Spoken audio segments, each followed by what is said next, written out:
guys, good morning. Welcome back to my channel. So for today's video, as you guys can see by the title, today I thought I would show you guys all the plans that we are going to be doing for our garden for this year. So it is February, and for homesteaders and people who do gardens, that means it's time to start garden planning. And then by the end of February, early March, you will already have your seeds in cups.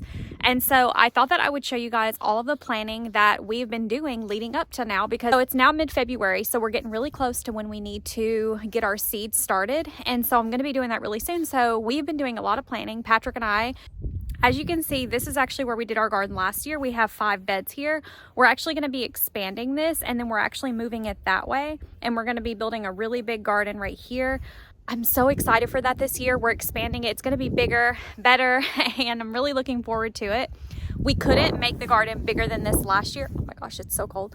We couldn't make the garden bigger last year because I was really pregnant, but this year I'm not pregnant. So I wanted to show you guys all of the plans for this year's garden for 2024. I'm really excited. I ordered a bunch of seeds and I'm going to show you all of that. But right now I'm going to feed the animals this morning. It is freezing, absolute freezing cold out here.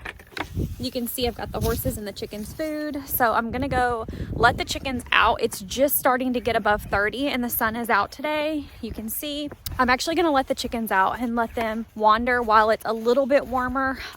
It was so cold. It was freezing last night and literally below 30. And this morning it's been barely at like 25 to 27 degrees Fahrenheit here. I am north of Nashville, so Middle Tennessee, North Middle Tennessee. And it has been freezing. So we're gonna go in here and we're gonna let out all the little chickies. Even though it's freezing, it is really sunny. So I think that they will enjoy coming out for the day. Come on, babies. So I'm gonna, oh, it's warm in here. That's lovely. So it's super warm in the chicken barn, which is great.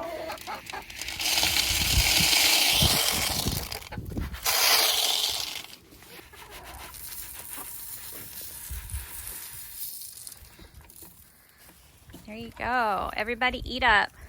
Sweet little marshmallow. My poor little silkies are looking so ragged. I don't know why.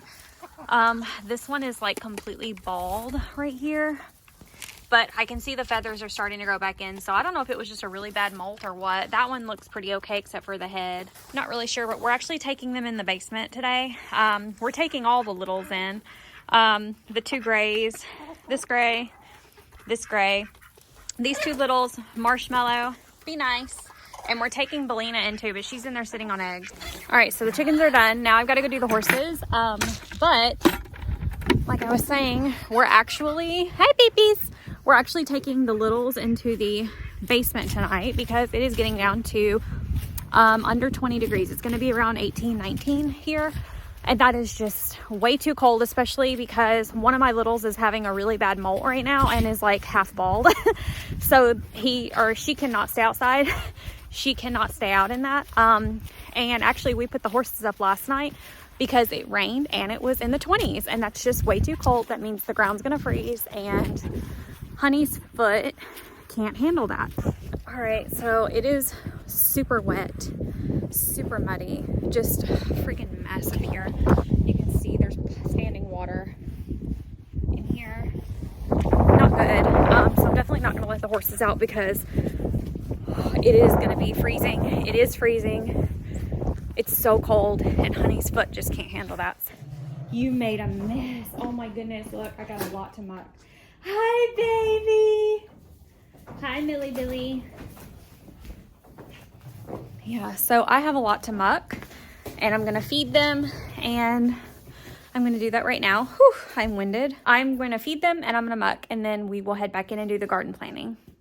All right, I've mucked. They have new hay for both of them and clean water. Bye, babies. Bye-bye. Enjoy your hay. And now we're gonna go work on the garden. All right, we are back inside from doing the horses. Water break. Okay, so I'm gonna be showing you guys everything that we have planned so far for the garden.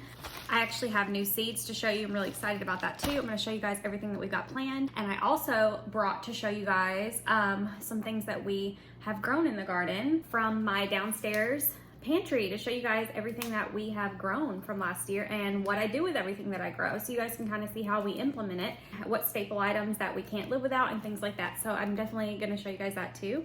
The first thing that I do every single year before I even get into the layout of the garden, I make a list of basically all of the vegetables that I want to grow first, and then I'll make like a list that says spring garden. And this year we're doing onions, tomatoes, but like different types. So I'm doing Roma, beefsteak, heirloom, and then I have carrots, green beans, specifically bush beans. I love bush beans. We're doing Brussels sprouts, potatoes, okra, watermelon, garlic, and just generalized greens like lettuces and things, which we didn't do last year, and I really want that. And then I actually have a list here, and I'm going kind of backwards because instead of going down this way, I make my list here first, and then I jump over to this page and I do the beds and where everything is going to be in the beds, because I'll explain that in a second. And then I go up here and I do garden plan 2024 of what we need to buy or add on or whatever to what we did from last year. So basically the upgrades for 2024. So this is basically how I did it. So my spring garden 2024, everything I'm gonna grow is here. And then here I did my beds. So the vegetables that are gonna get their own beds this year, meaning they're gonna grow on their own and not be any combined, is tomatoes, onions, carrots, green beans, and then I'm doing 2 tomato beds, 2 onion, 2 carrot, and I'm doing 1 green bean. And then the items that are going to be in dual beds, so it means I'm growing multiple things in one bed, is broccoli and Brussels sprouts. They grow together.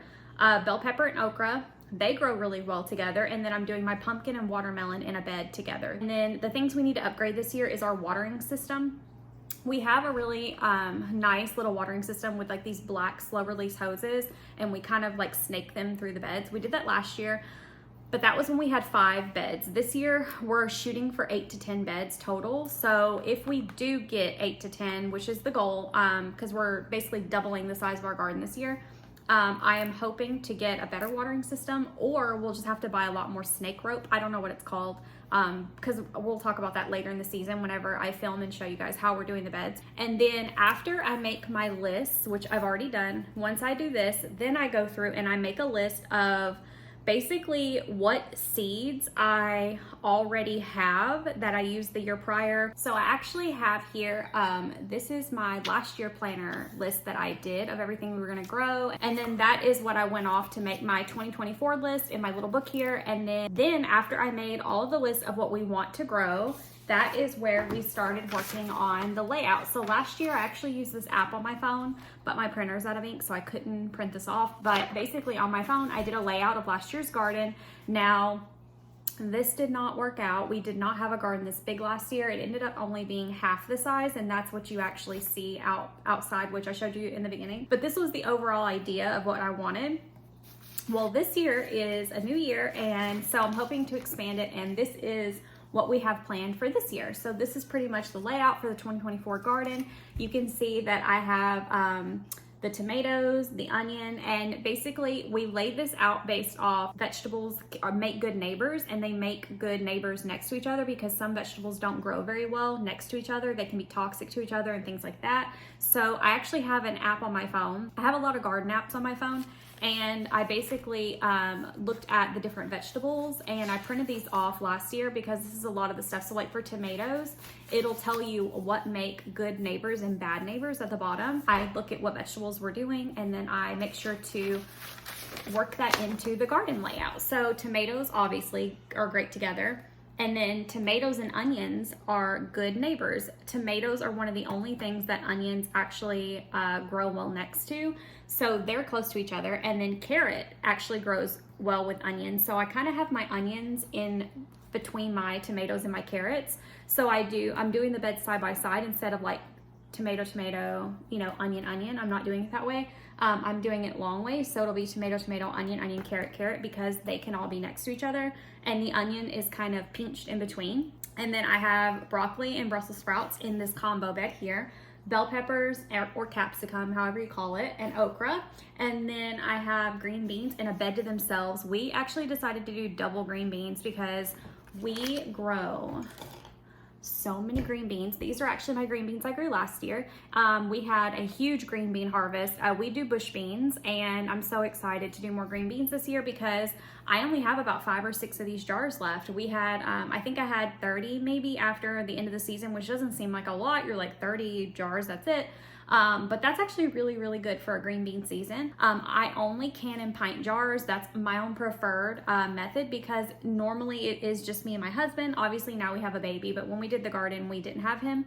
And so before the season, so I canned everything in pint jars because it's perfect for 2 people, and sometimes we even have a little bit of leftover, especially of like green beans and potatoes and things like that.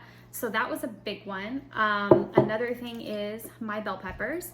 So these are actually orange and yellow bell peppers. I had a bunch of green as well, but I decided to jar the colors separately. These green beans were done 8/23. So I think of it as my baby was 2 months old. So 2 months after my baby was born, I jarred up these green beans. What you don't see on here is the potatoes. So we actually grow our potatoes in really big bags. So we don't do them in the ground, and I don't do anything in the ground. And these are the white potatoes that we grew last year.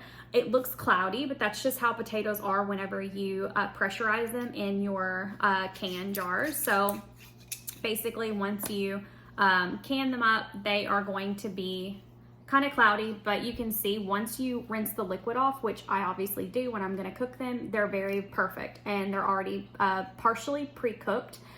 Basically you'll just dump these into a pan and you're gonna heat them up, and you can mash them and make mashed potatoes. I do that. Sometimes I drain them and then I will rinse them off really good, and then I will season them and roast them in the oven. And that is another way that we enjoy these potatoes. And then I have my carrots from last year. So you can see these were a bunch of carrots that weren't super big. They all were about that big. So I actually jarred a lot of these together. So I have several jars of my carrots that are a little bigger than a finger. So they're just full little baby carrots that I peeled, and then I rinsed them really good, scrubbed them, and then I jarred them in pressurized jars. So these are carrots from last year that I did. I did these on 8/18/23, so the same month I did the green beans. This is my barbecue sauce that I did last year. This is actually pineapple barbecue sauce. So in this barbecue sauce, and it's very, very good. We've actually already eaten 2 jars of it.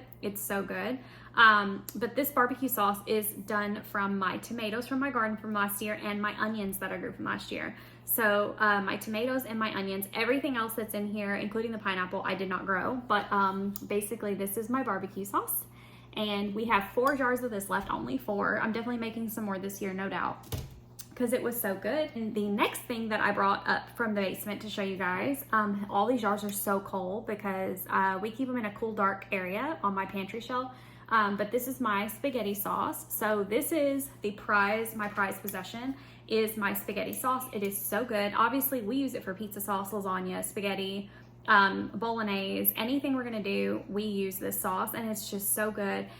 This is a very simple spaghetti sauce. This recipe and the barbecue sauce recipe, I actually got out of one particular Ball cookbook. I believe it's a Ball pressure canning cookbook that I have in here, and it's the best. So you guys will see this book a lot more later in the season after our harvest starts coming in and I'm preserving things, because I really want to show you guys how I do that if you're interested. This is my go-to book. This book is amazing. I actually have in here the pressure canner book. This book right here is also my other like live or die. This thing is the most used item I have in terms of my canning. This came with my pressure canner, and inside here, this is basically what I use if I'm gonna can anything raw. So like my raw carrots, they go in uncooked. Raw green beans, I raw pack anything that can be raw packed, anything that doesn't have to be boiled. The bell peppers are raw packed. So basically what you'll do is you'll turn to whichever item it is. Let's say it's carrots, and you look in here and it tells you how to raw pack it or to how to do cooked method. And we'll go over all that another time, but this book is amazing. And so that is my first resource. And my second one is, and again, this really doesn't have to do with the garden planning. I'm just telling you guys my process. This is where I get all my recipes from. This is the Home Preserving by Ball. I did decide to get the spiral version. They make a cheaper version on Amazon, but I really wanted the spiral version so that I could add stuff in here and make notes and add little post-its and things like that. And I just thought the spiral would be nice because it also lays flat whenever I'm pressure canning.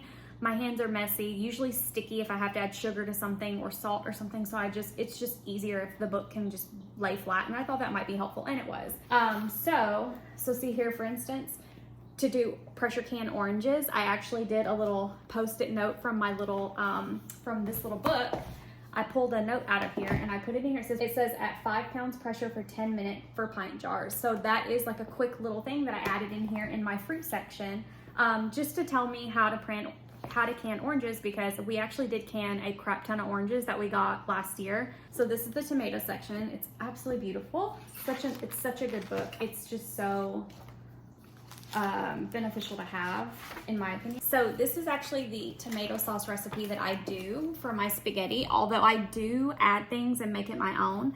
The only thing that you cannot like wing or anything is the if it calls for onions, like this calls for 2.5 cups of chopped onions. You don't want to mess with that or make that at your own, because basically this recipe is safe for canning. So whenever I make my spaghetti sauce, which is what this is, I follow the seasoned tomato sauce, and there's also an Italian style tomato sauce. So really you could do either. I did the seasoned tomato sauce. However, the one thing that I changed is nothing that would mess with the acidity. So things that you can mess with and tweak is like the herbs, right? Like if it calls for like a tablespoon of basil and you want to put 2 or 3, like that's okay. But the thing you don't want to mess with is the citric acid. So it says Ball citric acid or bottled lemon juice. You have to use one of the two in this to make this to where it's safe to eat. So you don't want to mess with that.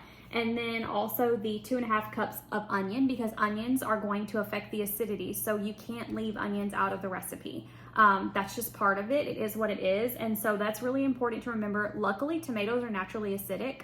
So tomatoes are one of the easiest and safest and best things to pressure can. But in terms of doing like a long-term storage, like a lot of my things that I store, I'll have a year. So you want to make sure you do it correctly. You don't want to mess around with pressure canning and not do it correctly. Also, it'll be in the tomato section in here, I'm sure, perhaps. I did barbecue sauce, and my barbecue sauce recipe is also in here. I did the pineapple one. So yeah, great book, not sponsored. So that is all of the jars, I think, except for my beef stew. I did want to show you guys, this is a home preserved beef stew. You can see that here.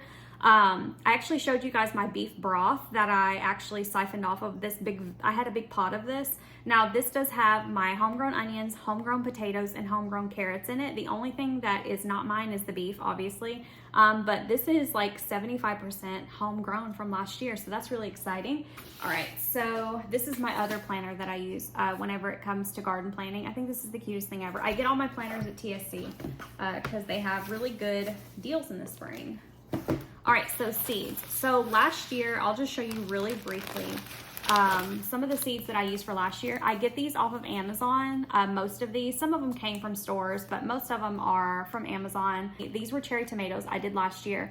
They did insane. They were massive. I still have some left in here, but I don't know if I'm going to reuse these seeds a second year or third. These may even be on third year. Some seeds don't last more than a year once you open them or use them, and you may have false starts. Like you might not have any of them take off or germinate whenever you put them in your cups. I did these last year. They're open. These are a Burpee beefsteak tomato. Again, I had 2 packages of these, so I did a lot of these last year. I still have some of the seeds in there. I did these Burpee Roma tomatoes last year.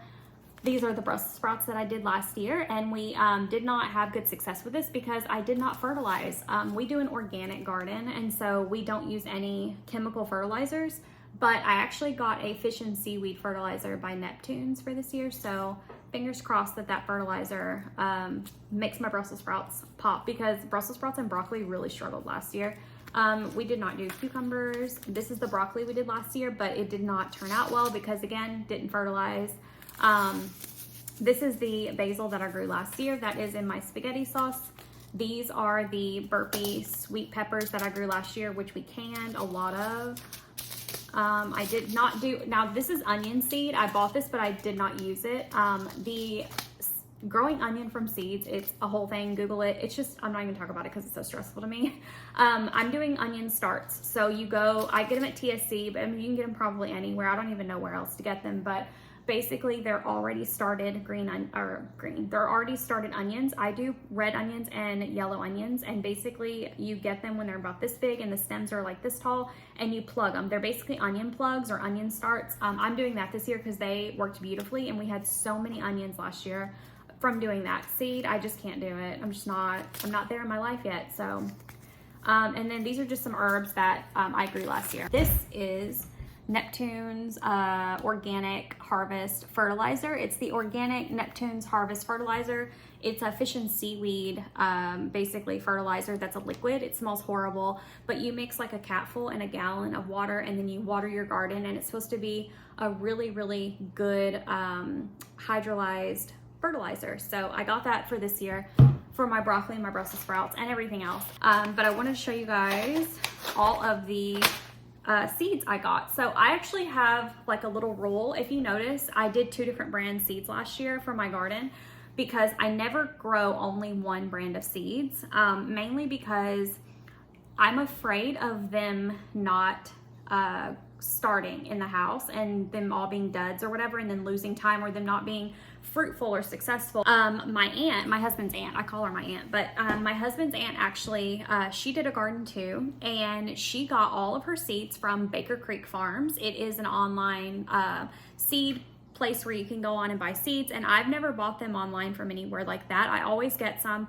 that are like Burpee tomato seeds, non-GMO, organic, whatever I can find. That's usually what I do, different brands, but I've never bought any online, like from Baker Creek Farms or My Gardener, which is actually what we're gonna talk about today.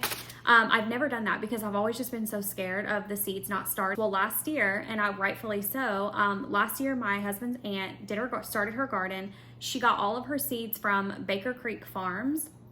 And I remember her telling me at the middle of season, she was like, none of my tomatoes germinated. She's like, none of my seeds started, none of them. And I thought that was the craziest thing. So she ended up having to go and buying all of her seed starts that she was going to grow from seed. And so she ended up having to go buy Bonnie plants, which are like $6 or more, $7 a piece at any local retailer. And that's insane. Like, that's so crazy. That's so expensive. It almost makes it not worth it, in my opinion. Like, that's so expensive. Obviously, like, if you just have to, you know, replace 1 or 2 plants, that's not a big deal. But so I remember her telling me that. Well, then I was watching Acre Homestead last year during her garden season, because I was doing it as well. I was watching her channel, and she mentioned a ton of her seeds didn't germinate inside, and she mentioned that she got them from Baker Creek Farms. And I was like, wait a minute, and she talked about it in multiple episodes during her garden series. And so I remember going back to his aunt and asking her, and sure enough, Baker Creek Farms, a lot of people had issues with the seeds last year. I've been too scared to get from anywhere else, but I decided this was gonna be the year because My Gardener has the most beautiful seed options like ever. I hear about them, and I know a lot of my homesteaders that I watch on YouTube and Instagram, they use them. So I went to look at the website, and sure enough, they're really lovely. So I'm gonna show you guys what seeds I got from them this year. Don't worry, I still have my backup seeds. I'm gonna be starting as well. I've got seeds that I've always had, my tried and trues, but these are some new ones that I'm gonna be trying this year. So you guys know we love green beans. Standard bush bean, I got green bush beans from My Gardener, but I also decided to get some purple ones. Look how beautiful these are. These are a Royal Burgundy bush bean, and they're just so pretty. Get orange carrots, obviously. This is 1 pack of carrots. I have other packs of carrots, and I'm just gonna, like, you know, shake them out into the garden. And the secret with carrots to get them to grow, my first year, I got 0 out of my package. Second year, they all grew beautifully. And the secret is not to plant them. Like, don't dig them down in the soil. You just sprinkle it on top of the soil, rustle it with your fingers, and water it and leave it. And that is the secret to carrots. And in the same vein as my green beans, I decided to also get purple carrots. Look how pretty. These are just a beautiful purple carrot. Literally, that's all they're called. A thing of broccoli from there. I also got another thing of okra. Last year, our okra went insane. It was our best and biggest producer besides cherry tomatoes. We were overrun with cherry tomatoes, And it's bittersweet. Like, I'm so grateful I had so many cherry tomatoes, because without them, I wouldn't have had nearly as much spaghetti sauce as I did. But they're also the bane of my existence, because I put my cherry tomato plant in the same, like my beds are 8 feet long. And I put the cherry tomatoes with my beefsteak tomatoes last year and my Romas. I put them all in the same bed. And the cherries completely choked out my beefsteaks and my Romas. So I literally got hardly no other tomatoes, because the cherries got so huge that they kept the sun off of the other tomato plants. So this year we are separating my cherries from the rest. We're doing 2 separate beds so that they don't choke out my big tomatoes. Like, I want my big, beautiful tomatoes. You live and learn, and that's fine. We're gonna amend that this year. But my okra was a great grower. So much okra. I still have like multiple jumbo bags in the basement of frozen okra, and I thaw it in some hot water, like in the bag, and then I dice them up, bread them, and fry them, and it's like the day you plucked them. They're so good. Love okra. Okay, so the next thing that I got is tomatoes. The first tomato I got is just a big beefsteak tomato from my gardener. You can see that here. The next tomato that I got is this beautiful big rainbow tomato. I love multicolored tomatoes. I think this is so pretty. Then I got a Brandywine pink tomato, really pretty. Then I got a pretty hillbilly tomato. I think they're just gonna be big and juicy and just a really pretty color. And then I got an Amish paste tomato. This is basically kind of like a Roma. I'm going to use this a lot for tomato sauce, which I'll use any tomato for tomato sauce. I don't even care. And then this one was my favorite tomato that I picked. It is a pineapple tomato. I think that is so stunning. It's so beautiful. A lot of my tomatoes do kind of have that same kind of coloring, but I think it's so beautiful. So if any of them grow and turn out good, I'll be happy. Last 3 packages I got from my gardener for the year are pumpkins. I got standard jack-o'-lantern pumpkins, and then I got these really pretty kakai. They say kakai pumpkins, I guess that's how you pronounce it. They're just the really pretty green and orange. And then I got some Cinderella pumpkins. I got this one because Acre Homestead grows these, and they're beautiful, and she says they're her favorite pumpkin to grow, and they grow really well. So I definitely wanted to get some of the Cinderella pumpkins. I think those are so pretty. So I just got 1 pack of each of those, nothing crazy. So yeah, that is basically everything that I wanted to share with you guys. Those are all the seeds that I have for this year that we're gonna be starting here in the next couple of weeks. It's very exciting. It's coming up really, really fast. So yeah, I'm excited. Next, it's just getting them in cups, putting them in my windowsill. We'll do all that the day that we put them in the cups and we get them in the window, and then we'll get them set up, and that'll be a whole video on its own. It's gonna be a fun video. I'm really excited to get started. So yeah. All right, I hope you guys enjoyed this video. Thank you guys so much for watching. I really appreciate it. I will see you guys next time. Be kind. Bye.